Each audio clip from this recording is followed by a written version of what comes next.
Welcome to Berea Bethel Assembly.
கர்த்தரை தெய்வமாய் கொண்டிருக்கிற ஜனம் பாக்கியம் உள்ளது. இந்த வார்த்தை நம்முடைய இருதயத்தில் ஒவ்வொரு நாளும் ஓட வேண்டிய ஒரு வார்த்தை. சரி, இன்றைக்கும் தேவன் எனக்கு கொடுத்ததான வார்த்தை உங்களுக்கு முன்பாக நான் வைக்க வேண்டும் என்று விரும்புகிறேன். சற்று கவனமாய் கேட்கும்படி அன்பாய் கேட்கிறேன். அருமையானவர்களே, ஆண்டவருடைய வார்த்தையை நான் முன்னிட்டு உங்களோடு கூட இன்றைக்கு நான் பாடின பாடலுக்கும் இந்த செய்திக்கும் ஒரு ஒரு ஒரு ஒரு தொடர்பு இருக்கிறது. என்ன தொடர்பு அப்படின்னு சொன்னா, கர்த்தரை தெய்வமாய் கொண்டிருக்கிற ஜனம் பாக்கியம் உள்ளது. அப்ப கர்த்தரை தெய்வம் அல்லாது அல்லது தேவனாக ஏற்றுக்கொள்ளாத ஜனம் என்ன அல்ல, பாக்கியவான்கள் அல்ல. சரி, இன்றைக்கு தலைப்புக்கு நான் வைக்க வேண்டிய ஒரு தலைப்பு, it will be a question mark. அதை என்ன சொன்னா, அந்த தலைப்பை ஒரு கேள்விக்குறியாய் வைக்க வேண்டும் என்று விரும்புகிறேன். உன்னுடைய அடைக்கலம், வேர் இஸ் யுவர் ரெஃப்யூஜ்? உன் அடைக்கலம் எங்கே இருக்கிறது? உன் அடைக்கலம் எங்கே இருக்கிறது? நம்முடைய அடைக்கலம் அடைக்கலம், நம்பிக்கை, என்னுடைய மறைவிடம் எங்கே இருக்கிறது என்பதை சற்று நீங்கள் நிதானித்து பார்க்க வேண்டும். இன்றைக்கு காலவேளை தேவனுடைய ஆலயத்தில் வந்திருக்கிறதான தேவ பிள்ளைகள், நீங்கள் ஒரு விஷயம் கூட நினைத்து பார்க்கணும். நான் இப்பொழுது ஒருவேளை நீங்க ஆலயத்தில் வந்திருக்கலாம், தேவனை துதித்திருக்கலாம், தேவனை பாடி இருக்கலாம், தேவனோடு கூட உறவாடி இருக்கலாம், அல்லேலூயா ஸ்தோத்திரம் சொல்லி இருக்கலாம், வசனத்தை படித்து இருக்கலாம், திருவிருந்தில் பங்கெடுக்கலாம், எல்லாம் இருக்கிறது, சரிதான், மெய்தான். ஆனால் என்னுடைய அடைக்கலம் எங்கே? உனக்கு வருகிற நன்மைகளை வைத்து, உனக்கு வருகிறதான கிருபைகளை வைத்து, உனக்கு இருக்கிறதான என்ன சொன்ன நடவடிக்கைகளை வைத்து நாம் கண்டுபிடித்து விடலாம் உன்னுடைய அடைக்கலம் எங்கே இருக்கிறது என்பதை அறிந்து கொள்ள முடியும். அநேகருக்கு சொல்லலாம், எனக்கு நிறைய அடைக்கலம் இருக்கு பாஸ்டர், நான் ஒரு தேவை வந்தா எங்க ஓடுறேன்றது ரொம்ப முக்கியம், வியாதி வந்தா நான் எங்க சார்ந்திருக்கிறேன்றது ரொம்ப முக்கியம், என்னுடைய பிரச்சனை வந்தோடனே யாருகிட்ட போய் புலம்புறேன்றது ரொம்ப ரொம்ப முக்கியம். கர்த்தரை தெய்வமாய் கொண்டிருக்கிற ஜனம், அவரிடத்துல அடைக்கலம் கொண்டிருக்கிற ஜனம், முதலாவது தேவனுடைய சமூகத்தில் வந்து நிற்பார்கள். ஆனால் இன்றைக்கு தேவனுடைய பிள்ளைகள் என சொல்லப்படுகிறவர்களும், கர்த்தரை தேடுகிறேன் என்று சொல்லுகிறவர்களும், ஞாயிற்றுக்கிழமை ஆராதனைக்கு மாத்திரம் வந்து உட்கார்ந்து போகிறதுனாலே உனக்கு என்ன வந்தராதுன்னு சொன்னா, நீ தேவனுடைய பிள்ளை என சொல்லப்பட முடியாது. கரெக்ட்னு சொல்றவங்க ஒரு வேலையிலேயே சொல்லுங்க பார்க்கலாம். ஏதோ நம்ம என்ன சொன்னா, நம்ம தேவ சமூகத்தில் எப்பொழுதும் அவரை அண்டிக் கொள்ளுகிற பிள்ளைகளா இருக்கணும். இயேசு கிறிஸ்து சகையனுடைய வீட்டிற்கு வந்தவுடனே சகை என்ன சொன்னா, ஆண்டவரே நான் யாருகிட்டையாவது ரெட்டிப்பா வாங்கியிருந்தா நான் திருப்பி என்ன செய்தறேன். This is the transformation that God is looking into us. ஆண்டவர் நம்மிட்ட வருகிற மாற்றத்தை இதை தான் கர்த்தர் எதிர்பார்க்கிறார். ஆனா எனக்குள்ள மாற்றம் வரல, ஆனா நான் கிறிஸ்தவன், எனக்குள்ள தேவனுடைய அடைக்கலம் சரியா இல்லை, ஆண்டவரை தேடுகிறது சரியா இல்லை. நான் என்ன சொன்னா, ஒரு பக்கம் நீங்கள் என்ன சொன்னா, இது எச்சரிப்பின் சத்தமாகவும் எடுத்துக்கொள்ளலாம், இல்லாவிட்டால் நாம் தேவனிடத்தில் திரும்புவதற்கு இது ஒரு வழியாகவும் நீங்கள் வைத்துக் கொள்ளலாம். தேவ பிள்ளைகளுக்கு இன்னைக்கு நிறைய பேரத்தில் இப்போ நம்ம பார்த்தோம்னு சொன்னா, அந்த மூணாவது அடியை நம்ம பாடும்போது எப்படி பார்த்தோம்? பாவத்தினால் சாபம் பெற்றோம். இனி கிறிஸ்தவர்களா இருக்கிறோம், ஆனா வாழ்க்கையில சாபம் நிறைஞ்சிருக்குது. ஒருவேளை நீங்க சொல்லலாம், பாஸ்டர் நான் சாபம் பெற அளவுக்கு ஒண்ணுமே பண்ணலையே பாஸ்டர். நீ சாபம் பெறதுக்கு நீ மற்றவனை ஏமாத்தலாம், ஆனா உனக்குள்ள ஒரு பாவம் ஒண்ணு இருக்கு இல்லையா? நீ தேவனுக்கும் உனக்கு இருக்கிறதான உறவு கட்டாய் ரொம்ப நாள் ஆயிடுச்சு தெரியுமா உங்களுக்கு? இன்னைக்கு அநேகருக்கு அந்த உணர்வே இல்லை. ஆண்டவருக்கும் அவர்களுக்கும் இருக்கிறதா ரிலேஷன்ஷிப் கட்டாகி பல நாட்கள் ஆயிருச்சு. And we keep God as a pickle. எனக்கு ஆண்டவரை ஊறுகாய் மாதிரி தொட்டுக்கிறேன். இன்னும் உங்களுக்கு இன்னும் ஒரு படி மேலே போய் நான் சொல்லணும்னா, நாம கஷ்டம் வரும்போது மாத்திரம் தான் யாருக்கிட்ட ஓடி வரோம்? ஏசப்பாட்ட ஓடி வரோம். துன்பம் வரும்போது மாத்திரம் ஆண்டவர்கிட்ட ஓடி வரும். அது அல்ல கிறிஸ்துவ வாழ்க்கை. கிறிஸ்துவ வாழ்க்கை என்பது எப்பொழுதும் அவரோடு கூட உறவு வைத்துக் கொண்டிருந்தால் மாத்திரம்தான் என்னுடைய வாழ்க்கையை அவர் நடத்துவார். இல்லாவிட்டால் நீங்க தான் நடத்திட்டு இருப்பீங்க. நீங்க நடத்த இன்னும் கஷ்டம் வரும், இன்னும் பாடு வரும், இன்னும் துக்கம் வரும், இன்னும் போராட்டம் வரும், இன்னும் பிரச்சனை வரும். ஏன் அப்படின்னா, உன்னுடைய வாழ்க்கையை நீ நடத்துறதுக்கு பிரயாசப்பட்டு இருக்கிற. நான் என்னைக்கு என் ஆண்டவரோடு கூட சேர்ந்து நடக்க ஆரம்பிக்கிறேனோ அன்றைக்கு தான் ஆண்டவருக்கும் எனக்கு இருக்கிறதான ரிலேஷன்ஷிப் சரியா இருக்கும். இன்னைக்கு நிறைய பேருடைய அடைக்கலம் எங்க தெரியுமா இருக்குது? இன்னைக்கு அநேகருடைய அடைக்கலம் பணத்தின் மேல இருக்குது. பணம் வந்துருச்சுன்னா ஆண்டவர் தேடுறது என்ன பண்ணிருது? குறைஞ்சிருது. ஆனா பணம் எப்ப வேணாலும் நம்மளை விட்டு போயிடும். இன்னொரு மனிதர் இருக்கிறாங்க, அவங்களுடைய அடைக்கலம் எங்க தெரியுமா இருக்கு? அவங்க வேலை மேல இருக்குது. தொட்டதுக்கெல்லாம் என்னதுங்க? என்னது? வேலை. சர்ச்சுக்கு ஏன் வரல? வேலை. அந்த வேலை செய்யறதுக்கு ஆண்டவர் கிருபை கொடுத்திருக்கிறார், அதை மறந்து போயிடுறாங்க நிறைய பேர். எனக்கு சுகம், பலன், ஆரோக்கியத்தை கொடுத்து ஆண்டவர் எனக்கு வேலைக்கு போறதுக்கு ஆண்டவர் எனக்கு கிருபை கொடுத்தார் இல்லையே. எத்தனை பேருக்கு அது கூட இல்லாம இருக்கிறாங்க? நிறைய வீட்டில் ஹாஸ்பிட்டலில் போய் பாருங்களேன், அப்போதான் தெரியும் அவர்களை விட கர்த்தர் உன்னை கிருபையா வைத்திருக்காருன்னா நீ கர்த்தர் உன் மேல வைத்திருக்காரு கிருபை. நம்ம நினைச்சிட்டு இருக்கிறோம் மாச கணக்கில் படுத்திருக்கிறாங்க. நான் போய் எங்கள் அம்மாவை இந்த ஓமந்தூர் ஹாஸ்பிட்டலில் கொண்டு போய் அட்மிட் பண்ணியிருக்கும் போது அங்கே பார்த்த 2 மாதம் கூட அங்கே 2 மாதம் அங்கே தங்கி இருக்கிறாங்க. இந்த காலு கீழே இருக்க கால் இல்லை, அப்படியே கருகி போயிருக்குது. கடவுள் உங்களையும் என்னையும் எவ்வளவு பாக்கியவான்களை கர்த்தர் வைத்திருக்கிறார். இந்த கிருபைக்காவது ஆண்டவரை நாம் தேட வேண்டாமா? நிறைய பேர் அவங்களுடைய அடைக்கலத்தை வேலை மேல வைத்திருக்கிறார்கள். வேலை இன்னைக்கு இருக்கும், நாளைக்கு வேண்டாம்னு சொல்லி தூக்கி போட்டுருவான். கரெக்டா? நான் அதனால தான் என்னோடு கூட வேலை செய்யுங்கிட்ட சொல்லுவேன், உன்னுடைய வேலை, உன்னுடைய சம்பளம் என்னமோ அதுக்கு மட்டும் வேலை செய்ய, அதுக்கு மேலே வேலை செய்யாத. நம்ம ஆட்கள்லாம் ரொம்ப நல்லவங்க. எப்படி தெரியுமா? வேலைன்னு வந்துச்சுன்னா என்ன செய்வாங்க சொன்னால், இது என்ன சொன்னால் அவங்களுடைய ஓனரை விட அதிகமாக இவங்க வேலை செய்வாங்க, அவங்க மேனேஜரை விட இவங்க அதிகமாக வேலை செய்வாங்க. ஆனால் எண்ட் ஆஃப் த டே நீ அந்த கம்பெனி விட்டு வெளியே வந்துட்டீங்கன்னா உனக்கும் அந்த கம்பெனிக்கு என்ன இல்லை, சம்மந்தம் இல்லை. அதனால தான் சொல்கிறோம், வேலைக்கு என்ன நேரம் கொடுக்கணுமோ அதை மட்டும் கொடு, அதை விட ஆண்டவருக்கு நேரத்தை ஒப்பு கொடு. உன்னுடைய குடும்பத்துக்கு முதல்ல நேரத்தை ஒப்பு கொடு. அல்லேலூயா. இன்னும் ஒரு சிலர்லாம் ஊழியக்காரன்னு சொல்லுவாங்க. நான் எந்த ஊழியக்காரையை குற்றப்படுத்த விரும்பலை, ஆனால் நிறைய பேர் ஊழியம் செய்கிறேன்னு சொல்லி குடும்பத்தை விட்டுருவான். ஆண்டவர் அந்த வேலை ஊழியத்தை கர்த்தர் என்ன செய்ய மாட்டார், அங்கீகரிக்கவே மாட்டார். அப்படின்னு சொல்லுவாங்க. ஆமேன்னு சொல்லுங்க பார்க்கலாம். அல்லேலூயா. தன் குடும்பத்தை நடத்த தெரியாதவன் தேவனுடைய ஊழியத்துக்கு என்ன வரல, பாத்திரமானா இல்லை. இன்னும் ஒரு சிலர்லாம் என்ன செய்யறாங்கன்னு சொன்னா, அவங்க திறமைக்கு என்ன கொடுக்குறாங்க, இம்பார்ட்டன்ஸ் கொடுக்குறாங்க. திறமை, ஞானம், அறிவு இருக்கிற வரைக்கும் தான். இந்த திறமையை கொடுத்ததே அவர் தான். அல்லேலூயா. 91ஆம் சங்கீதம் 1ஆம் வசனத்தில் வாசிக்கும் போது விதமாய் வாசிக்கிறோம். எல்லாருக்கும் தெரிஞ்ச வசனம் தான், வாசிக்க பார்க்கலாம். 91:1. உன்னதமானவர். பாருங்க, முதலாவது நீ அறிந்திருக்க வேண்டிய ஒரு காரியம் இருக்கிறது. உன் அடைக்கலம் எங்கே என்பதை நீ புரிந்து கொள்ள வேண்டும். உன்னதமானவரின் மறைவில் இருக்கிறவன் சர்வ வல்லவருடைய நிழலிலே தங்குவான். தேவனுடைய சமூகத்தில் நிற்கிறவன் அவருடைய நிழல்ல தங்கணும். உன்னுடைய அடைக்கலம் இங்க இருக்கணும், வேற எங்கே நிச்சய கூடாது, இருக்கக்கூடாது. இன்னைக்கு மனுஷன் நிறைய இடத்துல போய் என்னன்னு சொன்னா, அநேக அடைக்கலங்களை தேடுறதுனால தான் உன் வாழ்க்கையில துக்கங்களும் வேதனைகளும் பரியாசங்களும் பாவமும் உன்னை தொடர்ந்து கொண்டே இருக்குது. ஏன் சில பாவங்களை உன்னால விட முடியல? ஏன்னா நீ தேவனுடைய சமூகத்தில் என்ன செய்ய முடியல, உன்னால இருக்க முடியல. தேவனுடைய சமூகத்தில் இருந்தா ஆண்டவர் என் பாவங்களை என்னை கழுவி என்னை சுத்திகரிச்சு அவருக்கு ஏற்ற பிள்ளைய கர்த்தர் என்னை மாற்றி வச்சிருவாரு. ஆனா தேவ சமூகத்தில் உன்னால இருக்க முடியலையே. ஆண்டவர் நம்ம என்ன சொன்னா, நம்ம இது ஆண்டவரோடு கூட வைக்கணும்னு பாக்குறாரு. ஆனா இந்த உலகம் உன்னை வேற எங்கேயோ கொண்டு போயிட்டே இருக்குது.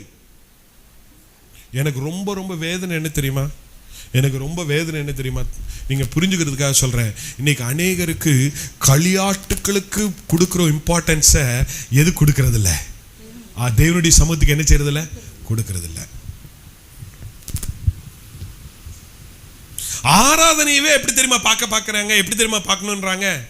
ஆராதனையே எப்படி இருக்கணும்னு நினைக்கிறாங்க, என்டர்டெயின்மெண்ட்டாக இருக்கணும்னு பார்க்குறாங்க. சர்ச்சுக்கு போனால் ரொம்ப எனக்கு என்டர்டெயின்மெண்ட்டாக இருந்தால் ஓகே ஃபைன்.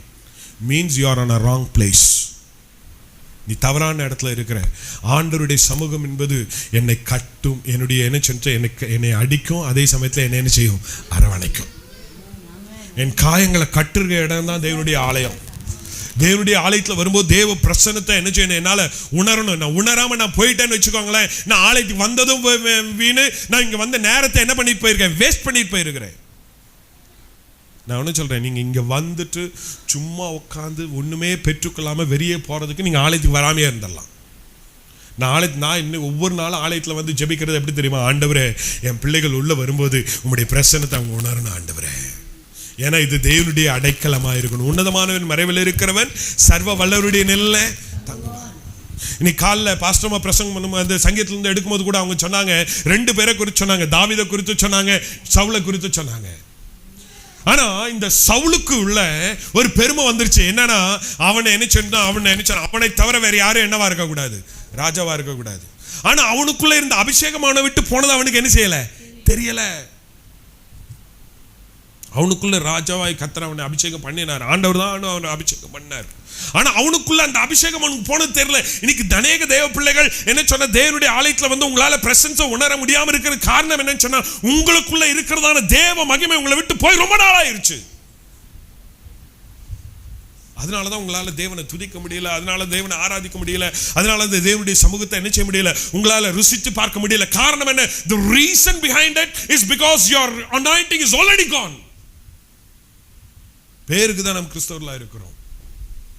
பழைய ஏற்பாட்டில் பார்த்தீங்கன்னு சொன்னா பரிசுத்த ஆவியானவர் வருவாரு போயிடுவார், பரிசுத்த ஆவியானவர் வருவாரு போயிடுவார்.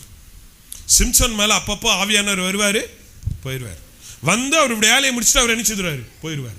ஆனா புதிய ஏற்பாட்டில் அப்படி இல்லை. நீங்களே தேவனுடைய ஆலயமா இருக்கிறீர்கள்.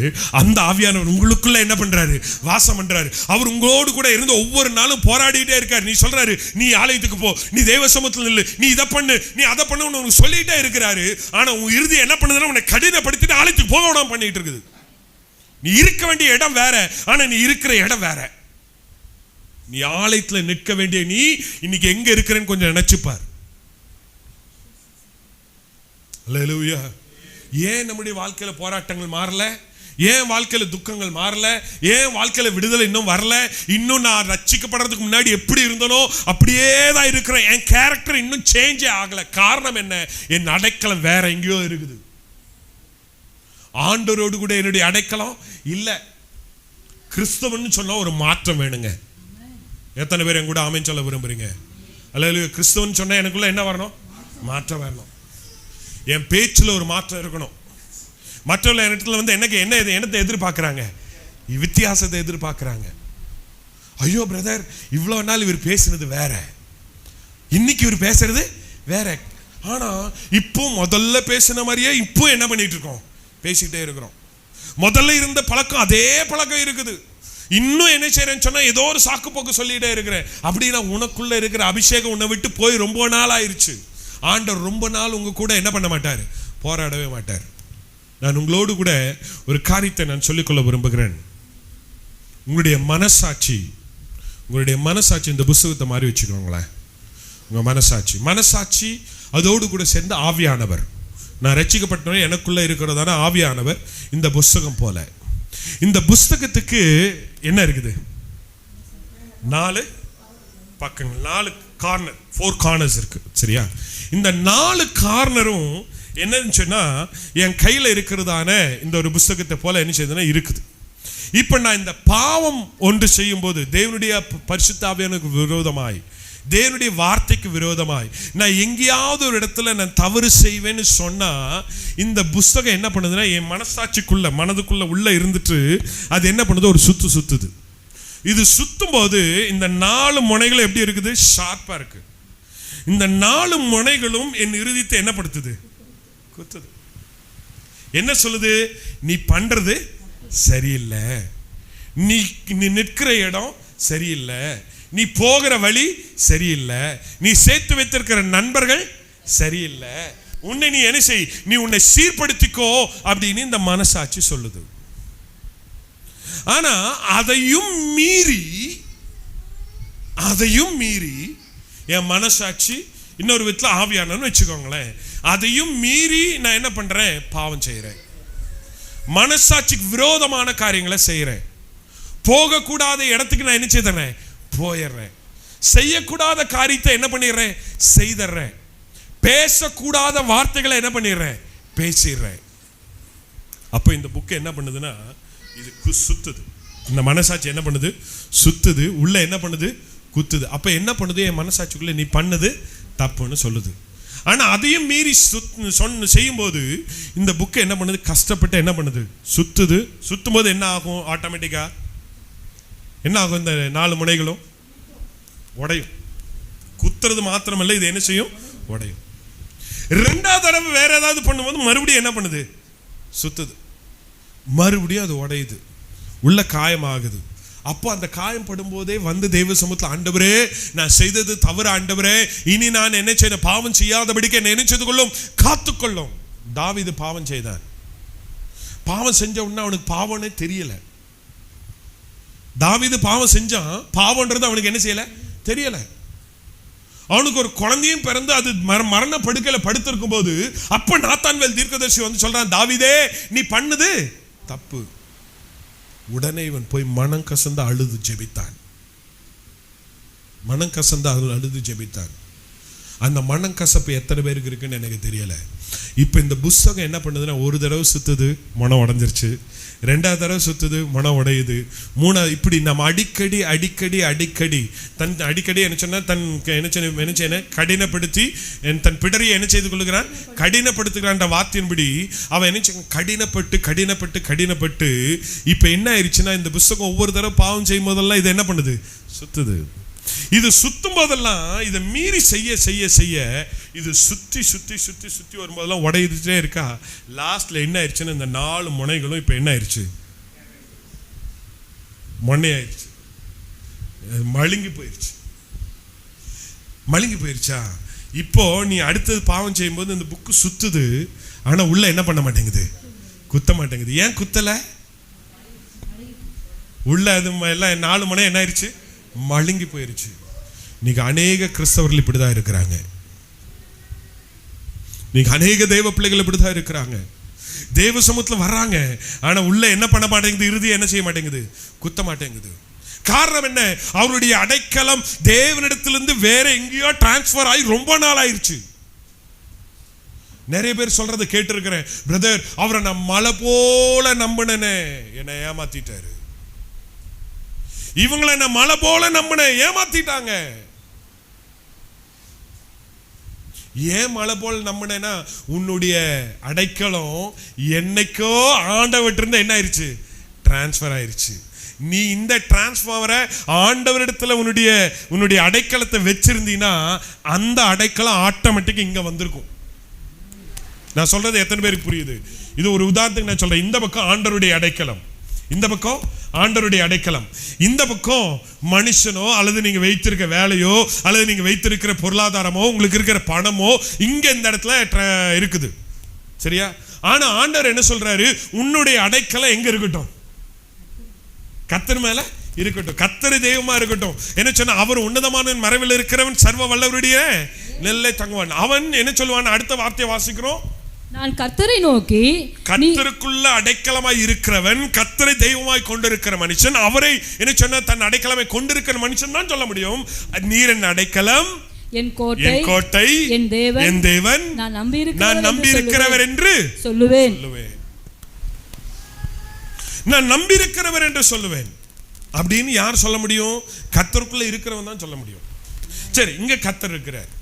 இந்த இடத்துல உங்களுடைய காரியங்கள் இருக்கு, உங்க பணம் இருக்குது, உங்க வேலை இருக்குது, உங்களுடைய சொந்த பந்தங்கள் இருக்கு, உங்க ஃப்ரெண்ட்ஷிப் இருக்குது, உங்களுடைய எல்லா காரியமும் இந்த சைடு இருக்குது. இந்த சைடு யார் இருக்கிறா? இந்த சைடு யார் இருக்கிறா? ஜெசி எப்படி வா. இந்த சைடு யார் இருக்கிறா? கர்த்தர் இருக்கிறார். இந்த பக்கம் என்ன இருக்குது? இந்த பக்கம் என்ன இருக்குது? எல்லா உலக பிரகாரமான எல்லா ரிலேஷன்ஷிப்பும் இங்க இருக்குமோ, இங்க வா. Praise the Lord. இந்த இடத்துல கர்த்தர் இருக்கிறார், இந்த இடத்துல உலகம் இருக்குது. உலகம்னா உன்னுடைய எல்லா காரியங்களும் எங்க இருக்குது? இங்க இருக்குது. இந்த காரியங்கள் எல்லாம் இங்க இருக்கிறதுனால நாம் நிறைய நேரத்துல இந்த இடத்துல நிக்கிறோம், நடுவில் நிக்கிறோம். நடுவில் நின்றுட்டு நான் இந்த பக்கம் போறதான்னு தெரிய மாட்டேங்குது, அல்லது இங்க வந்துட்டு இப்படி போறதான என்ன செய்ய மாட்டேங்குது, தெரிய மாட்டேங்குது. ஆனா இந்த worst thing என்ன தெரியுமா? இந்த பக்கம் காந்த சக்தி ரொம்ப ஜாஸ்தி, இந்த பக்கம் காந்தம் ரொம்ப ஜாஸ்தி. நிறைய நேரத்துல இந்த பக்கம் போறதுக்கு பதிலாக எதுதான் இழுக்குது? எனக்கு என் ஃப்ரெண்ட்ஷிப் வேணும், எனக்கு என் வேலை வேணும், எனக்கு காசு வேணும், எனக்கு உறவினர்கள் வேணும். நான் ஒன்று சொல்லட்டுமா? பணம் இருக்கிற வரைக்கும் தான் மனுஷன், உனக்கு ஆரோக்கியம் இருக்கிற வரைக்கும் தான் மனுஷன், உனக்கு என்ன சொன்ன நன்மை இருக்கிற வரைக்கும் தான் மனுஷன். மற்ற நேரத்தில் மனுஷன் உங்க கூட நிற்க மாட்டான். ஒன்றும் வேண்டாம். நீங்கள் நல்ல க்ளோஸ் ஃப்ரெண்ட்ஸ், நீங்கள் நல்ல ஃப்ரெண்ட்ஷிப்பை நீங்கள் தெரிஞ்சுக்கணுன்னா நான் ஒன்று சொல்கிறேன். நான் என்ன சொன்னால், உன்னுடைய வியாதி நேரத்தில் எவன் உனக்கு வந்து உதவி செய்கிறானோ அவன் தான் நல்ல நண்பன். அல்லேலூயா. ஒரு சில நேரத்தில் திரும்பி கூட நம்மளை பார்க்க மாட்டாங்க, எட்டி கூட பார்க்க மாட்டாங்க. ஆனால் அவங்கள போய் நீங்கள் தாங்குன்னு என்ன பண்ணுவீங்க? தாங்கிறது. அவங்க அப்புறம் கடைசியில், பிரதர் நான் எவ்வளோ நன்மை செஞ்சேன் தெரியுமா, அவனை திரும்பி கூட. ஏன் அப்படின்னா, உன்னுடைய அடைக்கலத்தை நீ அங்கே கொண்டு போய் வச்ச. சரியா? இப்போ நான் இங்க நடுவில் நிக்கிறேன். என்னுடைய அடைக்கலத்தை இதுவரைக்கும் இந்த பக்கம் இருந்தீங்க இல்லையா, இந்த அடைக்கலத்தை, உங்க வேலைன்ற அடைக்கலம். நிறைய பேர் என்ன பண்ணுவாங்கன்னா, வேலை கிடைக்கிறதுக்கு முன்னாடி வந்து பாஸ்டர் எனக்கு வேலை கிடைக்கிறதுக்கா ஜோம் பண்ணுங்க, பாஸ்டர் சிஸ்டர்கிட்ட ஜோம் பண்ணுங்க, பிரதர்கிட்ட ஜோம் பண்ணுங்க, வரவங்கிட்ட எல்லாம் எனக்கா ஜோம் பண்ணுங்க. அப்பா என்ன ப்ரேயர் தெரியுமா? அவங்கள மாதிரி பரிசுத்தவான்கள் யாருமே இருக்க மாட்டாங்க. அவ்வளோ ப்ரேயர். வேலை கிடைச்சதுக்கு அப்புறம் சர்ச்சுக்கு ஏன் பிரதர் வரல? என்ன இல்லை? டைமு இல்லை. அந்த டைமையும் வேலையும் கொடுத்தது ஆண்டவர். அல்லேலூயா. அந்த டைமையும் வேலையும் கொடுத்தது ஆண்டவர். அவருக்கு முதலிடம் கொடுக்காம எது கொடுத்துட்டு இருக்கோம்? இம்பார்ட்டன்ஸ். எனக்கு வேலை வேணும், பணம். நான் ஒன்று சொல்கிறேன், நான் கர்த்தருடைய கிருபையினால என்னுடைய வாழ்க்கையில் நான் சொல்கிறேன், கர்த்தருக்கு முன்பாக கர்த்தருடைய கிருபையினால கர்த்தர் என்னை வாழ்ந்திருக்கும் கற்றுக் கொடுத்துட்டாரு, தாழ்ந்திருக்கும் கர்த்தர் என்ன பண்ணிட்டாரு? கற்றுக் கொடுத்துட்டாரு. எவ்வளோ சம்பரியமாக வாழ்கிறதுக்கும் கர்த்தர் எனக்கு கிருபை கொடுத்துட்டார். ஃப்ளைட்டில் போகிறதுக்கும், 5 ஸ்டார் ஹோட்டலில் போய் சாப்பிட்றதுக்கும், 5 ஸ்டார் ஹோட்டலில் தங்குற வரைக்கும் கர்த்தர் எனக்கு என்ன செய்யிட்டாரு? அந்த வாழ்க்கையும் கர்த்தர் கொடுத்துட்டாரு. கீழே தரையில் படுத்துக்கிறதுக்கும் கர்த்தர் எனக்கு என்ன செய்யிட்டாரு? கற்றுக் கொடுத்துட்டாரு. ஒரு அலையிலேயே சொல்லுங்களேன். வாழ்ந்திருக்கும் தெரியணும். ஆனா அந்த பெரிய வாழ்க்கையே என்னன்னு சொல்லி ஓடுனான்னு சொன்னா அதுதான் ப்ராப்ளமே. அல்லேலூயா. இப்ப இங்க இந்த பக்கம் போனா எல்லாம் நல்லா இருக்கிற மாதிரி தான் இருக்குது. ஆனா இது என்ன பண்ணு தெரியுமா? சமயம் சந்தர்ப்பம் வரும்போது உன்னை தள்ளி விட்டுரும். சமயம் சந்தர்ப்பம் வரும்போது உன்னை என்ன பண்ணிரும்? தள்ளி விட்டுரும். ஆனால் இங்கே ஒரு சமூகம் இருக்குது. நான் எப்படி இருந்தாலும் சரி, என்னையே தேடி வந்து என்னை கட்டி பிடித்து எனக்கு முத்தம் கொடுத்து எனக்கு என்னை அரவணைக்கிற ஒரு பகுதி இருக்குது. கெட்ட குமாரனை போல. கெட்ட குமாரன் என்ன செய்தான்? தகப்பனுடைய வீட்டை விட்டு ஓடி போனான். வந்த உடனே அவன் அப்பா பார்த்து கேட்டான், அப்பா உங்க வீட்டில் இருக்கிற வேலைக்காரனா மாதிரி என்ன செய்துக்குங்க, வச்சுக்குங்க. ஆண்டவர் உன்னை வேலைக்காரனா கர்த்தரை அழைக்கல. உன்னை வந்த உடனே உனக்கு ஒரு நல்ல புது வஸ்திரத்தை போட்டு, உன் கையில மோதிரத்தை போட்டு, உன் காலையில பாதரட்சை போட்டு உன்னை அழகு பார்க்கிற ஆண்டவர் உன்னிடத்துல பார்த்து கொண்டு இருக்கிறார். இவர் என்ன பண்ணி தெரியுமா இருக்காரு? அருமையான தேவனுடைய பிள்ளைகளை, நீ இங்க இருக்கிறியா? இந்த இடத்துல இருக்கிற வரைக்கும் இங்க இருக்கிற ஆண்டவர் பார்த்துக்கிட்டே இருக்கிறார். என் மகன் எப்ப திரும்பி வருவான் ஆண்டவர் பார்த்துக்கிட்டே இருக்கிறாரு. ஆண்டவர் பார்த்துக்கிட்டே இருக்கிறாரு. நீ காலவெல்ல இங்க இருக்கிற ஒரு சிலரை ஆண்டவர் இந்த காலவெல்ல அருமையான சகோதரனே, அருமையான சகோதரியை கர்த்தர் ஒவ்வொரு நாளும் பார்த்து கொண்டு இருக்கிறார். நீ என்ன சொன்னா, நீ இந்த ஆண்டவர் வேண்டாம் எனக்கு இதுதான் வேணும்னு சொல்லி ஓடிக்கொண்டிருக்கிறாயோ, இதோ ஆண்டவர் இங்க இருந்து பார்த்து கொண்டு இருக்கிறார். ஐயோ என் மகன் வருவானோ, என் மகன் எப்போ வருவான்னு பார்த்துக்கிட்டே இருக்கிறாரு. ஆனா இன்னைக்கு தேவனுடைய ஆலயத்துல உட்கார்ந்து கூட இந்த வார்த்தை உள்ள போகலன்னு வச்சுக்கீங்களேன், நீ எங்கேயோ ஒரு இடத்துல தவறான இடத்துல இருக்கிறன்னு அர்த்தம். இது பார்த்துக்கிட்டே இருக்குது. ஆண்டவர் பார்த்துட்டு அவன் இந்த பக்கமா வர்றான்னு வச்சுக்கோங்களேன். நான் இந்த பக்கம் ஆண்டவர் என்னை பார்த்துக்கிட்டே இருக்கிறாரு. நான் ஒரு ஸ்டெப் எடுத்து இந்த பக்கம் வைக்கும் போது அவர் 2 ஸ்டெப்பு எனக்கு முன்னாடி எடுத்து வைப்பாரு. ஆனா இது அப்படி இல்லை. இது வந்து கொஞ்சம் தள்ளுமங்க கொஞ்சம். இது அப்படி இல்லை. இது என்னன்னா இருக்கிற இடத்துல அது அப்படியே தான் இருக்கும். இது என்ன பண்ணு தெரியுமா? இது வந்து உங்களை என்ன செய்ய, அது நம்ம பக்கத்துல வராது, நம்மள அது பக்கமா இழுக்கும். நான் சொல்றது எத்தனை பேருக்கு புரியுது? இது நம்ம இது பக்கமா இழுக்கிறதுனால இதனுடைய வேல்யூ வந்து நம்ம என்ன நினைச்சுக்கிறோம், இதுதான் பெருசுன்னு நினைச்சுக்கிறோம். ஆனா இங்க இருக்கிறது என்ன தெரியுமா? இங்க இருக்கிற பிரச்சனை என்னன்னா, நீ ஒரு ஸ்டெப் எடுத்து வச்சா அது 2 ஸ்டெப் எடுத்து வைக்குது. அதனால நமக்கு அதனுடைய வேல்யூ என்ன செய்ய மாட்டேங்குது, தெரிய மாட்டேங்குது. நிறைய பேர் சொல்றாங்க, இது என்ன நான் எப்போ வேணாலும் வந்துக்கலாம். இல்லை, நான் ஒன்று சொல்லட்டுமா? உன் ஸ்டெப்பை இந்த பக்கம் எடுத்து வைக்கிறதுக்கு பதிலாக இந்த பக்கம் எடுத்து வச்சினா இதெல்லாம் ஆட்டோமேட்டிக்காக என் பக்கம் வரும். எத்தனை பேர் ஆமேன்னு சொல்ல விரும்புறீங்க? எனக்கு வேலை வந்துடும், எனக்கு சுகம் வந்துடும், எனக்கு ஆரோக்கியம் வந்துடும், எனக்கு பலன் வந்துடும், எனக்கு எல்லாம் வந்துடும். ஆனால் என்னுடைய இதை இந்த பக்கம் வச்சுக்கிட்டேன்னா ஃபஸ்ட்டு போய் தொடும்போது பாவம் இனிக்க தான் செய்யும். நல்லா தான் இருக்கும், ஆனா கடைசியில் அது என்ன வச்சிரும் உனக்கு?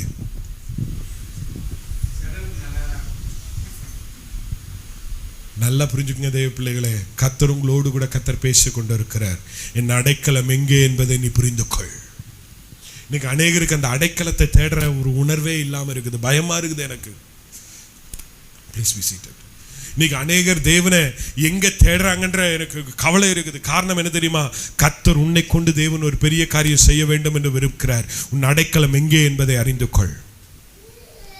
ஒரு மனிதன் போய் என்ன செய்தான்? 2 மனிதர்கள் என்ன செய்தாங்க? ஒருவன் கட்பாறையின் மேல் வீட்டை கட்டினான், இன்னொரு மணல் மேல கட்டினான். மணல் மேல கட்டுற வீடு எப்படிதான் இருக்கும்? எப்படி கட்டிடலாம்? ஈஸியாக கட்டிடலாம், கஷ்டம் கிடையாது. ஏன்னா தோணுனோம்னா ஈஸியாக என்ன வந்துடும். ஆனால் காற்றடிச்சிச்சு, மழை வந்துச்சு, புயல் வந்துச்சு. ஆனால் கட்பாறையின் மேல் கட்டின வீடு எப்படி இருந்துச்சு? இன்னைக்கு தேவ பிள்ளைகள் உங்களுடைய காலையில் விசுவாசத்தை கண்மலையாகிய கிறிஸ்துவின் மேல கட்டினீங்கன்னா கர்த்தர் உங்களை எந்த சூழ்நிலை கீழே கர்த்தர் தள்ளி விடவே மாட்டார். எத்தனை பேர் ஆமென் சொல்ல விரும்புறீங்க?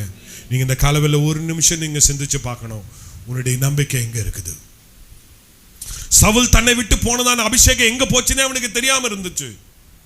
அவனுக்கு அந்த நம்பிக்கை இல்லை, அதை விட்டு விட்டான். ஆனா தாவீதுக்கு ஆண்டவர் அபிஷேகம் பண்ணி கிட்டத்தட்ட 7 இருந்து 10 வருஷம் வரைக்கும் அவன் வனாந்தரத்துல தன் ஜீவனை காப்பாற்றும்படி ஓடுனான். ஆனா ஆண்டவர் மேல் இருக்க விசுவாசத்தை என்ன பண்ணல? விட்டு விடவே இல்லை. என் நம்பிக்கையே உமக்கு ஸ்தோத்திரம், என் புகலிடமே உமக்கு ஸ்தோத்திரம். என் நம்பிக்கையே உமக்கு ஸ்தோத்திரம், என் புகலிடமே உமக்கு ஸ்தோத்திரம். உம்மைத்தான் நான் நம்பியிருக்கேன், அற்புதங்கள் எனக்கு செய்யுங்கப்பா. உம்மைத்தான் நான் நம்பியிருக்கேன், அற்புதங்கள் எனக்கு செய்யுங்கப்பா. என் ஆண்டவருடைய நம்பிக்கை என் ஆண்டவர் மேல இருக்கணுமே தவிர என்னுடைய சொந்த காரியங்கள் மேல நான் என்ன சொன்ன நம்பிக்கை என்ன செய்யக்கூடாது? இருக்கவே கூடாது. ஒரு ஆமென் சொல்லுங்க பார்க்கலாம்.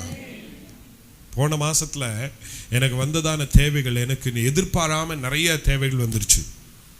ஆனா நம்ம அந்த தேவைகளுக்கு ஏற்றார் போல நான் ஒரு நாளும் என் இருதயம் சோர்வடையாதபடிக்கு என் தேவைகளை அன்னன்னைக்கு தேவையானதை கர்த்தர் எனக்கு கற்றுக் கொடுத்தார். ஆண்டவருடைய வாக்குத்தத்தம், ஆண்டவர் ஜெபத்தை சொல்லிக் கொடுக்கும் போது கூட எப்படி தெரியுமா சொல்றாரு? எப்படி சொல்லக்கூடிய? பரமண்டலத்தில் இருக்கிற எங்கள் பிதாவே, உம்முடைய நாமம் பரிசுத்தப்படுவதாக, உம்முடைய ராஜ்யம் வருவதாக, உம்முடைய சித்தம் பரலோகத்தில் செய்யப்படுவது போல பூமியிலும் செய்யப்படுவதாக, அன்றன்றுள்ள ஆகாரத்தை. ஏன் தெரியுமா? அவரை நம்பி இருக்கணும் தான். அன்றன்றுள்ள ஆகாரத்தை தரும். நான் ஒன்று சொல்கிறேன், ஆண்டவர் நீ மாத்திரம் நம்பி பாருங்களேன், உங்களுடைய தேவைகளை கர்த்தர் ஒருபோதும் கர்த்தர் விட்டு விடவே மாட்டார், அற்புதமாக நடத்துவார். ஒரு தேவ மனுஷன் அவருடைய சாட்சியை நான் கேட்டுட்டு இருந்தேன்.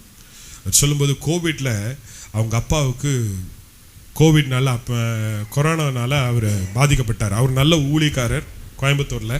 ஆனால் அந்த ஊழியக்காரருடைய அவர் இந்த கொரோனாவில் பாதிக்கப்பட்ட உடனே என்ன சொல்கிறாங்கன்னு சொன்னால், அவங்க வீட்டில் இருக்கவங்கெல்லாம் சொல்கிறாங்க அவரை கொண்டு போய் ஒரு ப்ரைவேட் ஹாஸ்பிட்டலில், பிஎஸ்சி பெரிய ஹாஸ்பிட்டலில் தான் அட்மிட் பண்ணணும் அப்படின்றாங்க.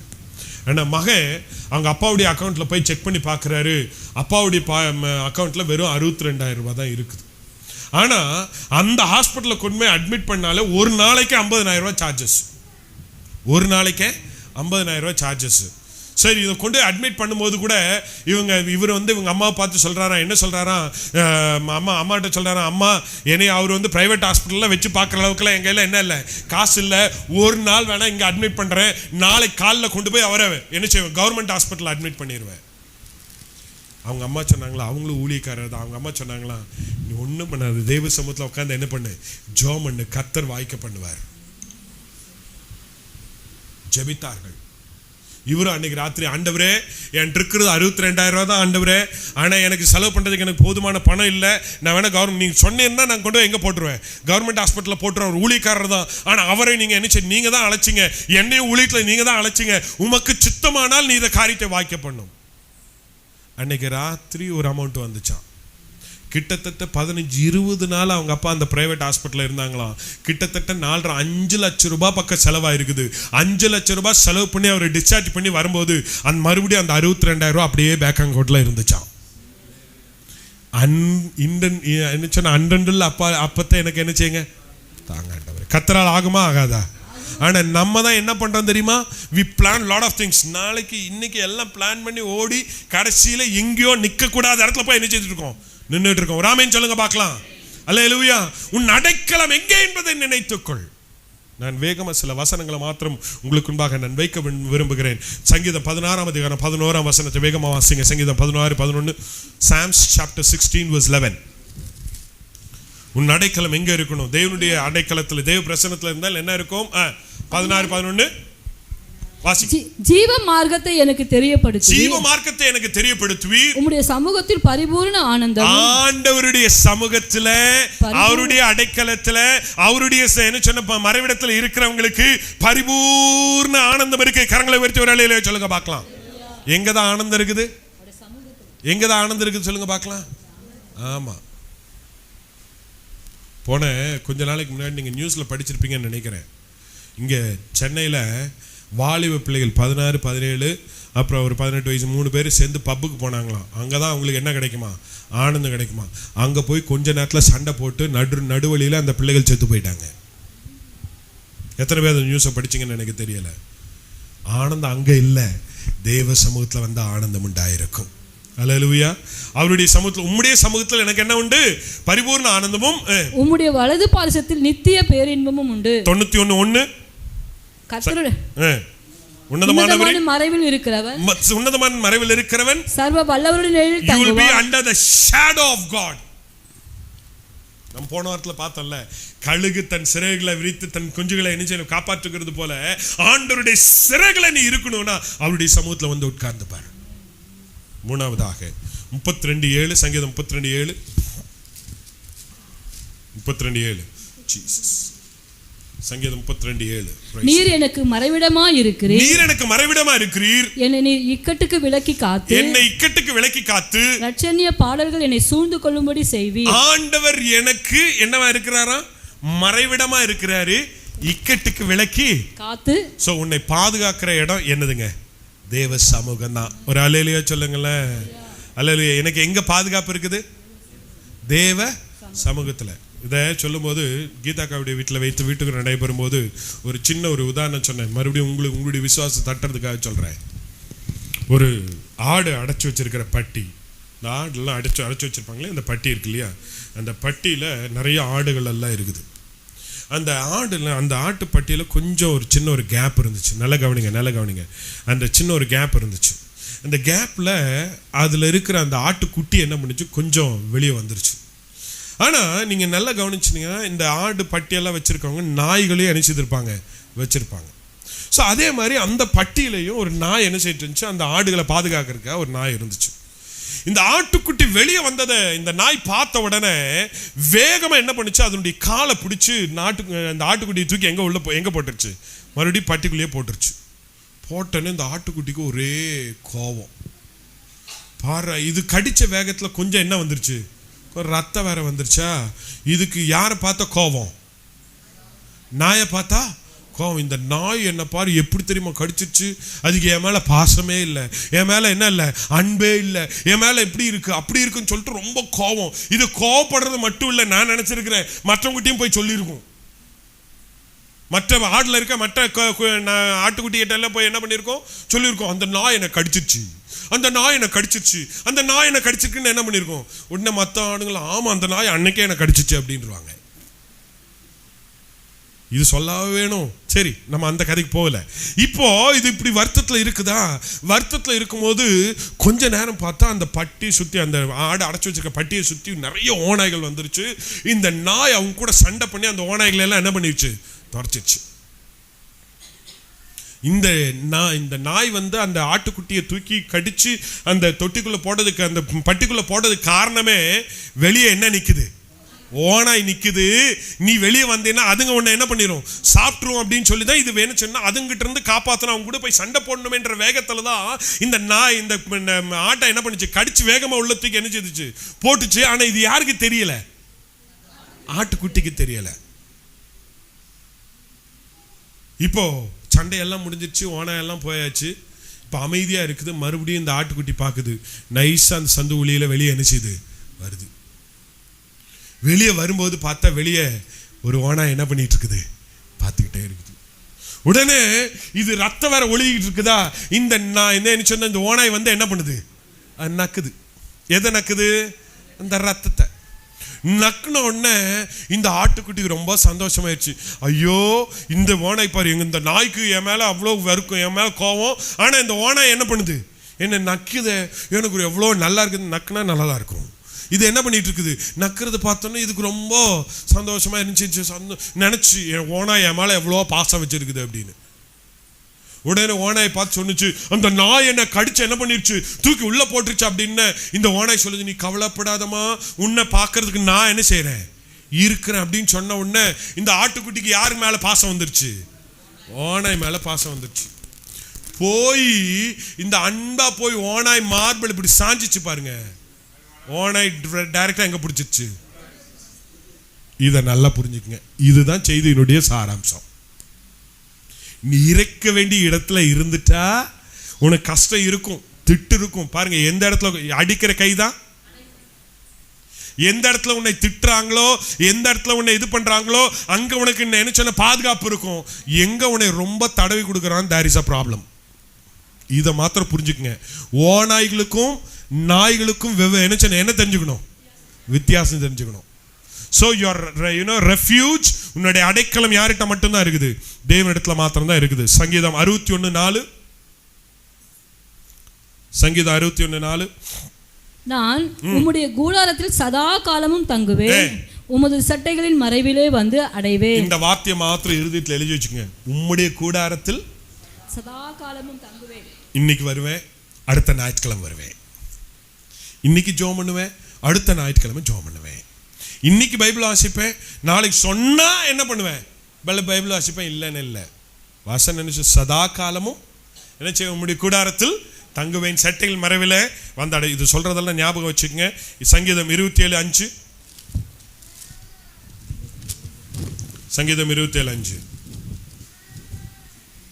இத மாத்திரம் வாசிப்போம். பிரைஸ் தி லார்ட், ஹalleluya. சங்கீதம் 27. தீங்கு நாளில் அவர் என்னை தம்முடைய கூடாரத்தில் மறைத்து, தீங்கு நாளில் அவர் என்னை தம்முடைய கூடாரத்தில் மறைத்து, என்னை தமது கூடார மறைவிலே ஒளித்து வைத்து என்னை கன்மலையின் மேல் உயர்த்துவார். ஹalleluya. சொல்லுங்களேன். என்னை ஆண்டவர் மறைக்கிறது மாத்திரமல்ல, எனக்கு பாதுகாப்பு தரது மாத்திரமல்ல, எனக்கு அடைக்கலம் தரது மாத்திரமல்ல, என்னை கொண்டு போய் உயரங்களில் ஏறி இருக்க பண்ணுவார். எத்தனை பேர் இந்த வார்த்தைக்கு ஆமென் சொல்றீங்க? ஒப்பு கொடுப்போமா? Today I want you to realise, நீங்க இப்ப எங்க இருக்கீங்க நீங்க கொஞ்சம் சிந்திச்சு பார்க்கணும். ஹalleluya. முடிந்தவரை எழுந்து நிற்போம். ஒருவேளை இங்க இருக்கிறவங்க யாராவது, பாஸ்டர் உண்மையா மனம் திரும்பி, உண்மையாய் மனம் திரும்பி சொல்றது சரிதான், நான் அடைக்கலத்தை வேற எங்கேயோ கொண்டு போய் வச்சுட்டேன், உன்னுடைய அடைக்கலம் வேற எங்கேயாவது இருக்குது அப்படின்னா you are on a wrong place. உங்க மனசாட்சிக்கு இல்ல பாஸ்டர் நான் இருக்கிற இடம் சரியில்லை, நான் அதுல இருந்து வெளியே வரணும்னு யாராவது நினைப்பீங்கன்னு சொன்னா எழுந்து நின்று உங்கள் 2 கரங்களை பரலோகத்துக்கு நிறைவேற்றுங்க. கர்த்தர் உங்களை விடுவிக்கட்டும்.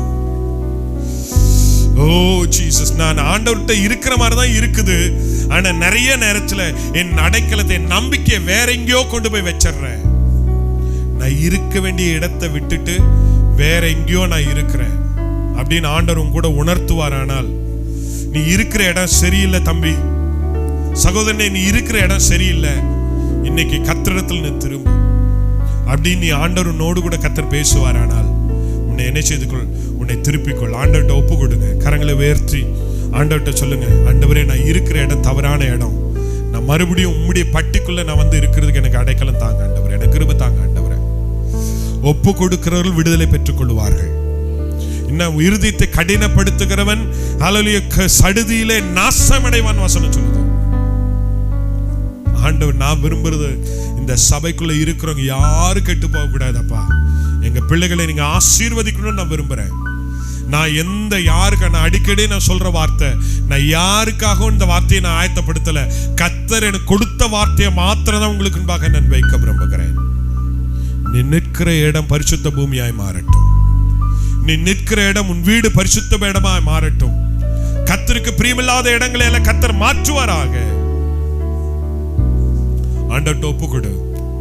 நீ எங்கேயாவது தப்பா எங்கேயாவது போற, உன் பார்வை சரியில்லை, உன் பேச்சு சரியில்லை, உன் நடக்க சரியில்லை அப்படின்னா ஆண்டவர்ட்ட ஒப்பு கொடு. ஆண்டவரே, நான் என் வழியை நான் சீர்படுத்திக் கொள்ள விரும்புகிறேன். என் வழியை சீர்தூக்கி பாருங்க. உன்னதமானவரின் மறைவில் இருக்கிறவன் சர்வ வல்லவருடைய நிழலில் தங்குவான் வசனம் சொல்லுது. அந்த வார்த்தைக்கு எங்கள் பிள்ளைகளை ஒப்பு கொடுக்கிறோம். தேவரீர் இன்றைக்கு தந்த இந்த வார்த்தைக்காய் ஸ்தோத்திரம். இந்த வார்த்தைகள் எங்களுக்குள் ஆழமாய் போய் ஆண்டவரே மகிமையான காரியங்களை செய்யும்படி கர்த்தருடைய கரத்தில் ஒப்பு கொடுக்கிறேன். ஆவியானவர் கிரியை நடப்பித்தருளும். ஆண்டவரே, இந்த வாரம் முழுவதும் இந்த வார்த்தைகள் இருதயத்தில் ஓடட்டும். நான் நிற்கிற இடம் எப்பேற்பட்ட இடம் என்பதை ஒவ்வொரு நாளும் சிந்தித்து பார்க்கிற ஒரு அனுபவங்களாய் மாறட்டும். தேவ கிருபையின் நன்மை எங்கள் பிள்ளைகளை தாரும். மீட்பர் இயேசுவின் நாமத்தில் ஜெபிக்கிற நல்ல பிதாவே.